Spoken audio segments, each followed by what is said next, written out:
2025 সালের দাখিল পরীক্ষার ফরম পূরণের বিজ্ঞপ্তি। শিক্ষার্থী বন্ধুরা, দাখিল ফর্ম ফিল আপ 2025, অর্থাৎ 2025 সালে যারা দাখিল পরীক্ষা দিতে যাচ্ছে তাদের ফর্ম ফিল আপ শুরু হচ্ছে।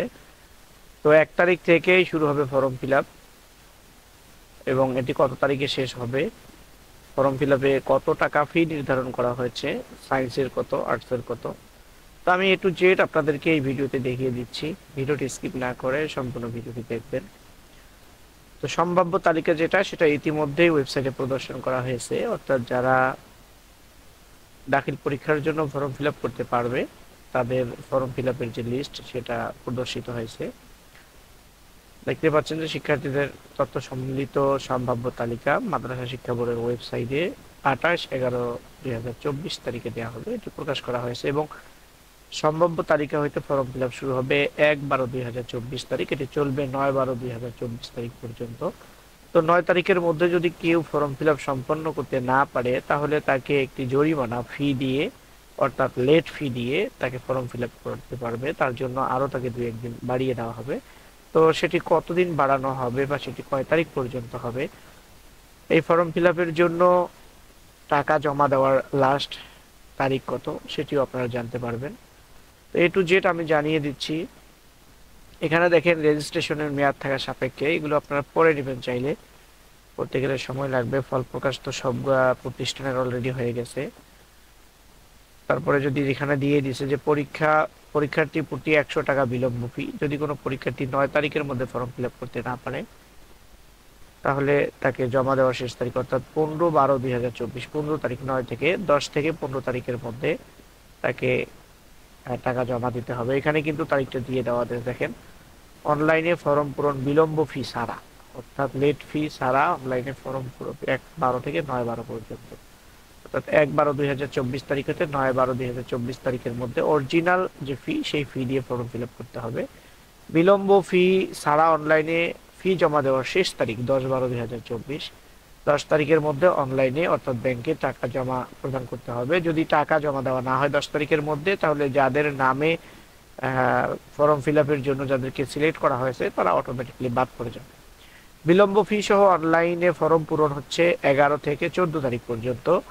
11 তারিখ থেকে 14 তারিখের মধ্যে বিলম্ব ফি সহ অনলাইনে ফর্ম পূরণ করতে পারবে। এই টাকাটা জমা দেওয়ার সর্বশেষ তারিখ হচ্ছে 15/12/2024, অর্থাৎ 15/12/2024 তারিখের মধ্যে 100 টাকা জরিমানা দিয়ে ফর্ম ফিল আপ করতে হবে। যদি 15 তারিখের মধ্যে জরিমানা ফি সহ পরিশোধ করা না হয়, তাহলে যাদের ফর্ম ফিল আপ করার জন্য সিলেক্ট করা হচ্ছে তাদের কিন্তু অটোমেটিকলি সেই ফর্ম ফিল আপ বাতিল হয়ে যাবে। তো এবার হার দেখেন, এই পরীক্ষার যে অর্থাৎ ফর্ম ফিল আপের যে ফিটা নেওয়া হচ্ছে সেটা কিন্তু অনেক কয়টা হারে নেওয়া হয়। এখানে আপনাদের যে পরীক্ষার পরে ট্রান্সক্রিপ্ট দেওয়া হবে, মার্কশিট দেওয়া হবে, যে মূল সনদগুলো দেওয়া হবে, এগুলোর ফি গুলো কিন্তু একবারেই ফর্ম ফিল আপের সময় নিয়ে নেওয়া হয়। দেখেন, পরীক্ষার ফি পত্র প্রতি 110 টাকা, ব্যবহারিক পরীক্ষার ফি পত্র প্রতি 30 টাকা, একাডেমিক ট্রান্সক্রিপ্ট ফি পরীক্ষার্থী প্রতি 80 টাকা, মূল সনদ পরীক্ষার্থী প্রতি 150 টাকা, অনিয়মিত ফি পরীক্ষার্থী প্রতি নাই। আর এখানে স্কাউট, গার্লস গাইড এগুলো হচ্ছে 25 টাকা করে। বার্ষিক ক্রীড়া এভিয়েশন এখানে প্রতিষ্ঠান প্রতি, শিক্ষা প্রতিষ্ঠান অর্থাৎ পুরা মাদ্রাসা মিলে 300 টাকা সবার জন্য। তো টোটাল এভাবে পরীক্ষার ফিটা নির্ধারণ করা হয়েছে। তারপরে কেন্দ্র ফি কেন্দ্রে জমা দিতে হবে, এখানে কিন্তু বিস্তারিত লিখে দেওয়া আছে, চাইলে পরে নিতে পারেন। এখানে আসেন ফি সংক্রান্ত সর্বমোট যেটা, সেটা হচ্ছে বিজ্ঞান বিভাগ নিয়মিত অর্থাৎ যারা বিজ্ঞান বিভাগ সায়েন্সে পড়ে তাদের জন্য সর্বমোট ফি হচ্ছে 2405 টাকা। যারা সায়েন্সে পড়ে তাদের জন্য সর্বোচ্চ ফি 2405 টাকা। আর যারা সাধারণ অর্থাৎ জেনারেল, মুজাব্বিদ, হিমতুল কোরআন বিভাগে পড়ে তাদের সর্বোচ্চ ফি হচ্ছে 2150 টাকা। সর্বোচ্চ ফি 2150 টাকা। এটা হলো সবার জন্য নির্ধারিত ফি। যদি 9 তারিখের মধ্যে কেউ ফর্ম ফিল আপ না করে, 10 তারিখের মধ্যে টাকা জমা না করে, তাহলে তাকে আরো 100 টাকা এখানে যোগ করতে হবে, এটা হচ্ছে বিলম্ব ফি, জরিমানা ফি। এটার সাথে যদি সেটা সায়েন্সের হয় তাহলে তার হবে 2505 টাকা, আর যদি সে সাধারণের হয় তাহলে তখন হবে 2250 টাকা।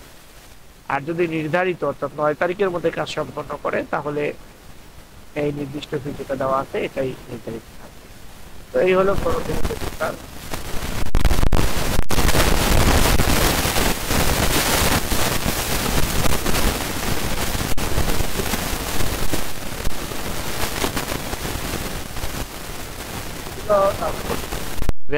তারপরে জিপিএ উন্নয়ন আছে, অর্থাৎ যারা 23 সালে পরীক্ষা দিয়েছে জিপিএ 5 পায়নি, তারা নির্দিষ্ট সাবজেক্টে জিপিএ উন্নয়ন পরীক্ষা দিতে পারে।